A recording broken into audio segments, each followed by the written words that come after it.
Artigo 26 da venda. Os bens imóveis poderão ser vendidos mediante prévia autorização de Assembleia Geral, especialmente convocada para este fim. O valor apurado será totalmente revestido ao patrimônio da Igreja.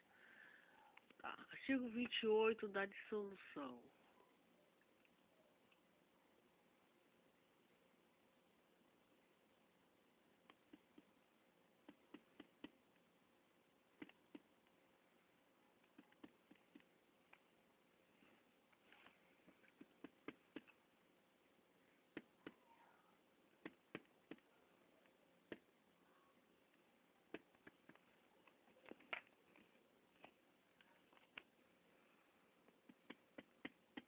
Já estou aqui.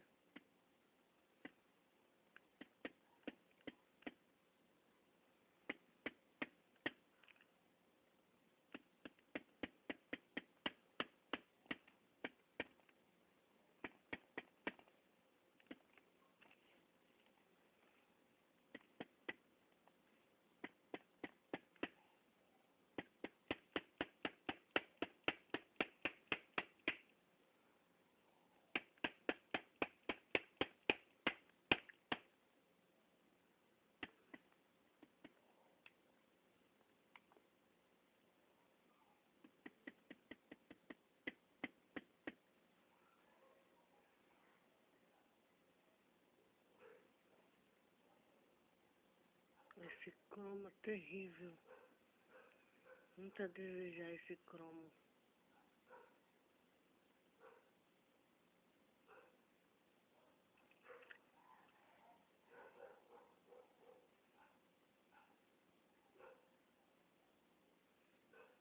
Ele não está respondendo.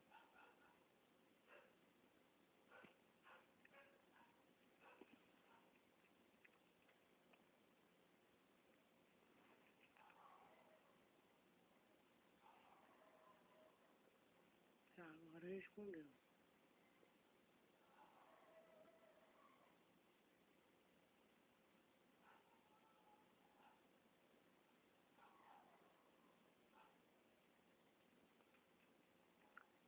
A Igreja poderá ser dissolvida a qualquer tempo, uma vez constatada a impossibilidade de sua sobrevivência, face ao desvirtuamento de sua finalidade religiosa, ou incapacidade por carência de recursos financeiros e humanos, por deliberação da Assembleia Geral, especialmente convocada para este fim, composta pela Irmandade, quite com o dízimo suas obrigações espirituais, não podendo ela deliberar sem voto concorde de 2/3 dos irmãos presentes, sendo a primeira chamada com a maioria absoluta da Irmandade em segunda chamada, 1 hora após a primeira, com 1/3 da Irmandade.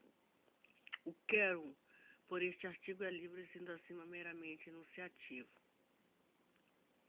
Parágrafo único. Em caso de dissolução social da Igreja, liquidado e passivo, os bens remanescentes serão destinados a outra entidade religiosa congênere, com personalidade jurídica comprovada, com sede e atividade preponderante nessa capital. Artigo 29 do exercício social. O exercício social terminará em 31 de dezembro de cada ano, quando serão elaboradas as demonstrações financeiras da Igreja de conformidade com as disposições legais. Artigo 30 dos compromissos da organização religiosa.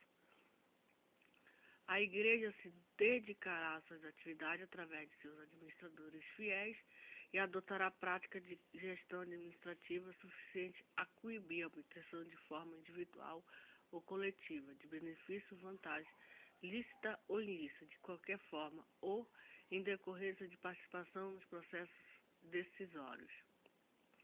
Artigo 31 das disposições gerais.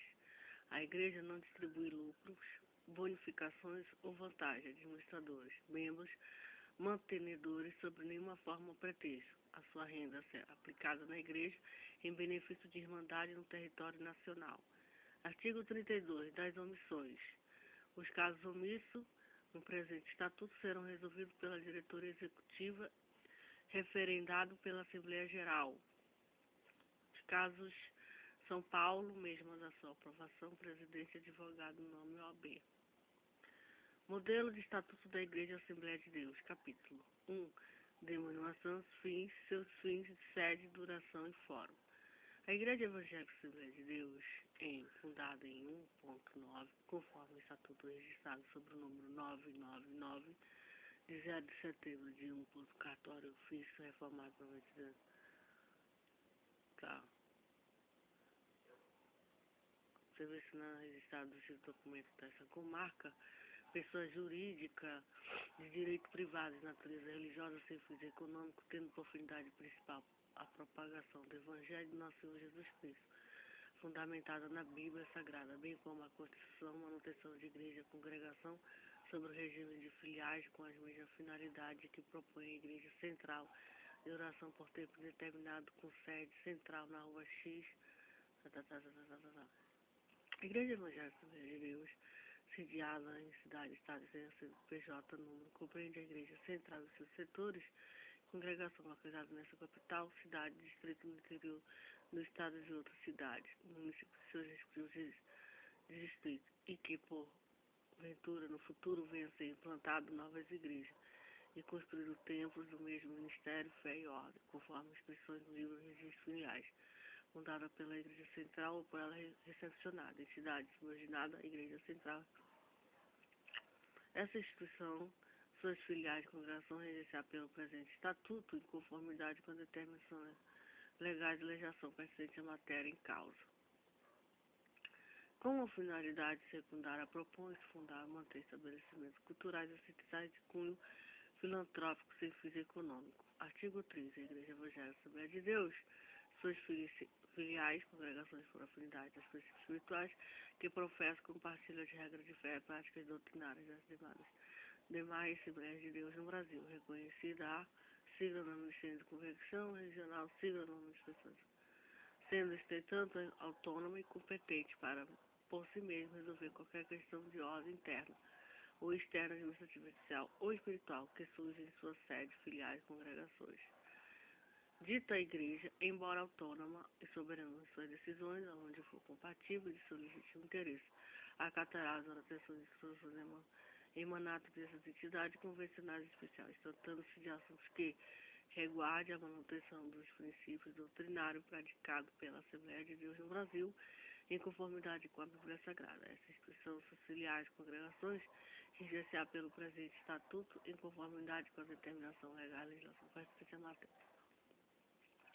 A Igreja se relaciona com as demais da mesma denominação, fé e ordem, obrigando-se ao respeito mútuo da respectiva jurisdição territorial, podendo, porém, voluntariamente prestar e receber cooperação financeira e espiritual, muito especialmente na realização de obras de caráter missionário e social, como asilo, orfanato e educacional.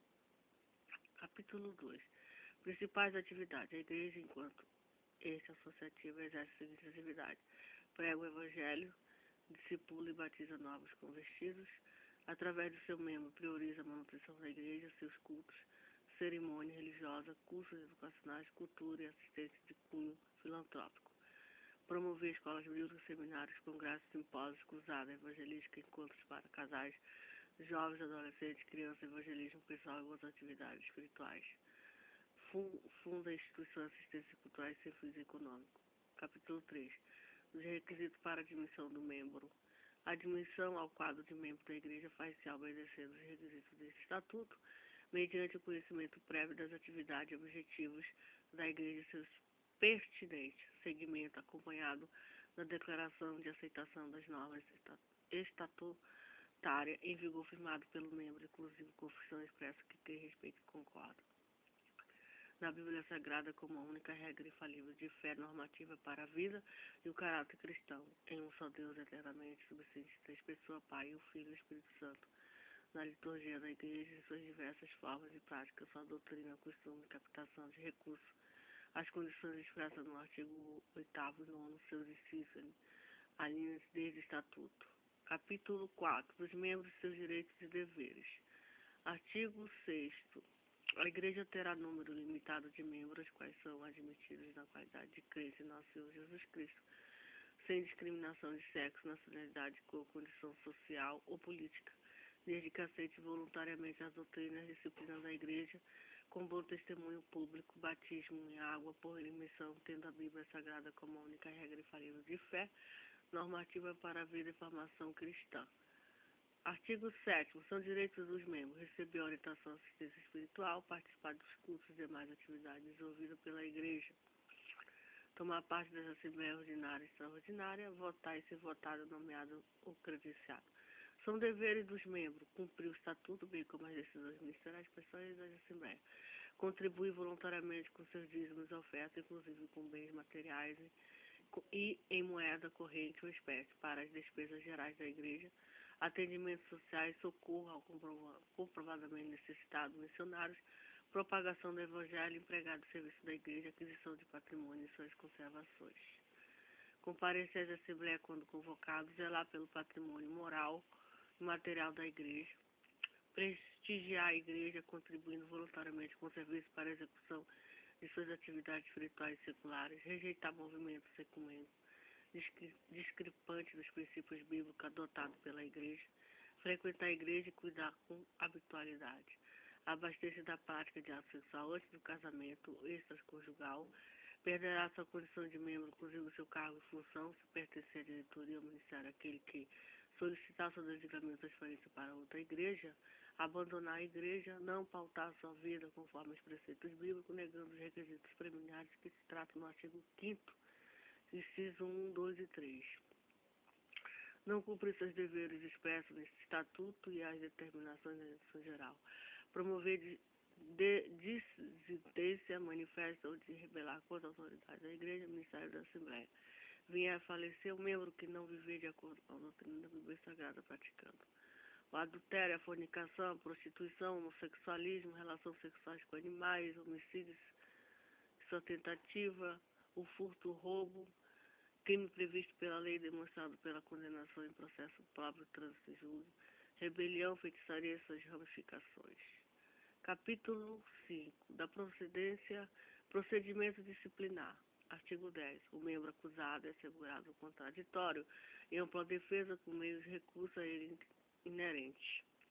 Artigo 11. Instaurar-se o procedimento disciplinar mediante denúncia que conterá a falta praticada pelo denunciando, e indicação das provas e assinatura do denunciante dirigida ao pastor da igreja que o ato continua a determinar pela abertura de procedimento disciplinar. Instaurado o procedimento disciplinar, o acusado será notificado do ato para querendo exercer o seu direito de ampla defesa. Não serão objeto de prova os fatos notórios, incontroversos ou confessados. Parágrafo único. O membro só será considerado culpado após o trânsito em julgado da decisão administrativa devidamente apurada em todas as instâncias cabíveis. Artigo 14. Os membros da diretoria da Igreja, artigo 29, cumulativamente exercem em primeira instância a função do órgão disciplinar. As condições expressas no artigo 8º, nome, inciso e alíneas deste estatuto são falta que seja abertura do procedimento disciplinar contra todos os membros da Igreja. Sendo o caso representante do diretoria da Igreja, comunicará o plenário da mesma nos cultos administrativos ou de ensino, desligamento do membro, considerando culpado e passivo de disciplina nos termos previstos nesse estatuto. Da decisão que desliga o membro da Igreja, caberá recurso à Assembleia Geral Extraordinária, desde que requerido pelo membro desligado e seu representante legal, no prazo superior de 30 dias, contado da comunicação da respectiva punição. Enseja motivo para a abertura de procedimento disciplinar contra integrante do Ministério da Igreja, pastores evangelistas, presbíteros, diáconos e demais responsáveis por departamento, conselhos, superintendências e outros órgãos de apoio. Assaltos previstos no artigo 8º e 9º, inciso anines, além destas mais seguintes. A desídia no desempenho das atribuições eclesiásticas, o descumprimento das decisões administrativas, a improbidade administrativa, a prevaricação. Uma vez instaurado o procedimento disciplinar, o membro do Ministério da Igreja denunciado será afastado das suas funções até a decisão final. Tratando-se de acusação contra o pastor-presidente ou membro da diretoria da Igreja, encerrada a instauração do procedimento de acusação, O presidente da diretoria ou seu substituto legal convocará sessão extraordinária da Assembleia Geral para comunicação de denúncia, indiciamento do acusado e criação de respectiva comissão disciplinar, que será composta por 7 pastores e pessoas que não façam parte da diretoria e pelo menos um deve ser formado em direito. Os membros da igreja, inclusive os que compõem o quadro ministerial, independentemente do cargo ou função que ocupem em favor destas, estão sujeitos às seguintes penalidades: advertência, suspensão e desligamento. Por decisão da Assembleia Geral, será permitida a readmissão do membro, mediante pedido de reconciliação e nova proposta de aceitação das condições previstas no artigo 5º inciso. As penalidades previstas no inciso 1, 2, 3, acima serão dossadas e aplicadas de acordo com a gravidade da falta, conforme previsto no regimento interno desta igreja. Capítulo 6. Dos recursos, aplicações e patrimônio. Os recursos serão obtidos através de oferta, dízimos, doações de qualquer pessoa física ou jurídica que proponha a contribuir outros meios lícitos. Todo movimento financeiro da igreja será registrado conforme exigências técnicas e legais que assegurem sua exatidão.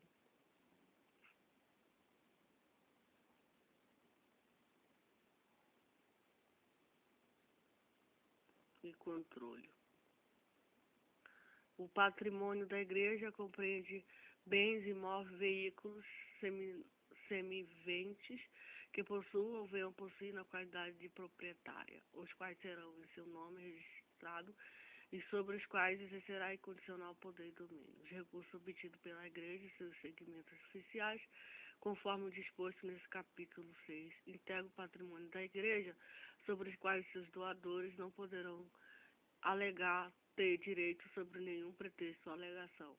Aquele que por qualquer motivo desfrutar o uso dos bens da igreja, cedido em locação, comodado, similar, ainda que tática, informalmente fica obrigado a desenvolvê-los quando solicitado e no prazo estabelecido pela diretoria nas mesmas opções de comunicações, condições de quando lhes for concedido.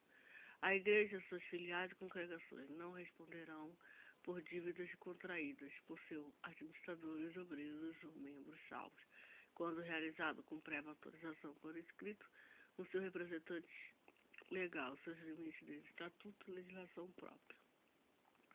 Nenhum membro da igreja responderá pessoal, solidário ou subsidiariamente pelas obrigações assumidas por obreiro administrador, porém responderá esta com seus bens por intermédio de seu representante legal. Em caso de total dissolvência da Igreja Evangélica Assembleia de Deus, todos os seus bens reverterão a favor da convenção regional ou estadual que a igreja estiver ligada.